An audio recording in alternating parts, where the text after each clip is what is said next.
All right, what's up mga Bubs? Welcome back to the channel. This is your boy JJ Moto, and today we have a very special motorcycle in front of us, and this is the most iconic Triumph motorcycle ever. This is the Daytona 660. And welcome, this is JJ Moto's Ride Ko To.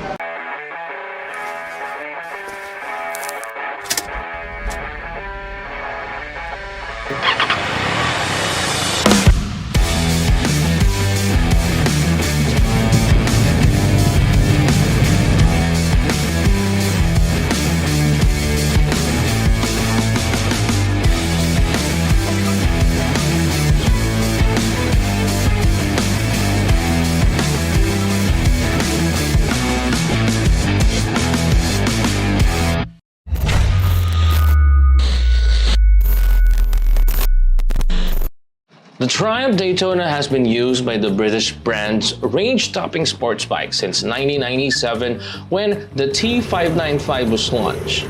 But the name can trace its roots back to 1966 when Buddy Elmore won the Florida Daytona 200 from 46th on the grid riding a Triumph T100 prototype. Moving forward to 2024, following up on the success of Triumph's other middleweights, including the Trident 660 Roadster and the Tiger Sport 660 Adventure Sport Tourer, Triumph has revealed a new triple-powered middleweight sports bike for 2024, and that is the Triumph Daytona 660.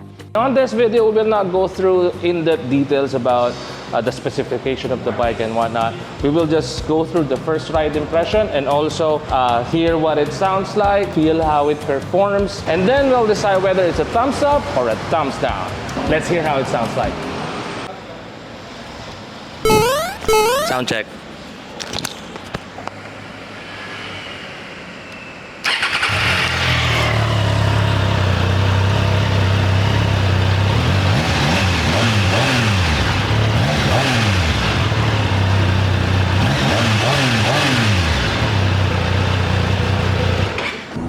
Moving on, so how does the Daytona 660 feels like riding in the Manila traffic?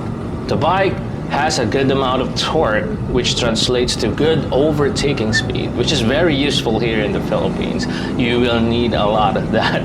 And also, it's very, very nimble. Of course, with its weight that's only 193 kilograms wet weight, which translates to it being so nimble, so easy to maneuver.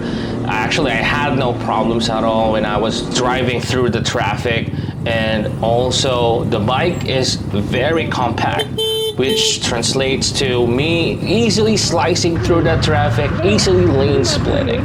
But I do notice that the engine gets hot, especially when you're just idling, especially when you're in the traffic, you're not moving constantly, you're not moving continuously, but as long as you get up and go, you won't have any problem. It's just that if you are stuck in a bumper-to-bumper traffic, take note that the engine will be hot, like literally hot. And lastly is about the suspension. The suspension feels great, especially in the rear. Although the front shovel upside down fork feels a bit stiff, to be honest. And unfortunately, it's non-adjustable, so you cannot adjust it. I'm not really sure how people will be able to adjust it, but the stiffness of the front suspension, it's much better for the track instead of the road. On the brighter side, the rear suspension is actually really good. During the time that I was riding the motorcycle in the city, I had no problems with the suspension. Usually when I'm riding a sport bike, when you ran through a bump, that's like one of the worst experience that you'll have. However, for the Daytona 660, actually the suspension performed really great. I did not feel the bump.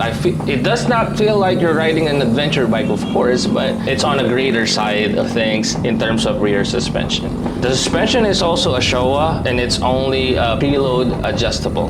And now let's move on to the highway. So we brought the Daytona 660 in the Skyway.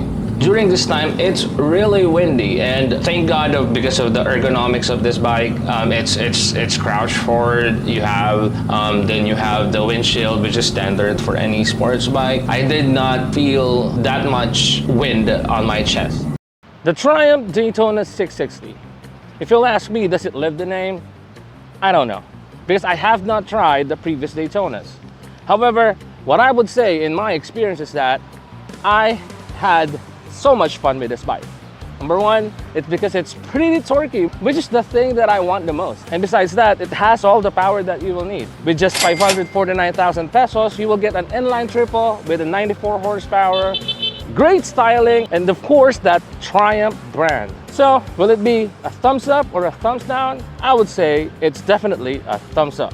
If you have any questions about the Triumph Daytona 660, you can send Triumph Motorcycle Philippines a message via their Facebook account, or you can visit them at their showroom in Greendale, San Juan. That being said, this is JG Moto. Thank you very much for watching, and I'll see you again on the next JG Moto First Ride Ko To.